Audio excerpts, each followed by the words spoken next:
I'm going to show you how to draw a Santa hat in 4 easy steps.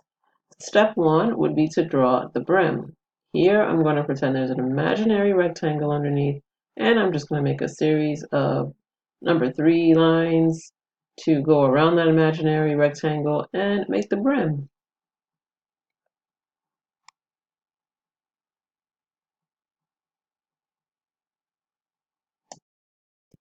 Now I'm going to draw the sides of the hat. So I'll draw a line from the left side of the brim going up and down, and then I'll come over to the right side of the brim, and I'll draw a line going up from the brim and then down. The last step is to draw a curly little pom-pom at the end of his hat. And that's how you draw a Santa hat.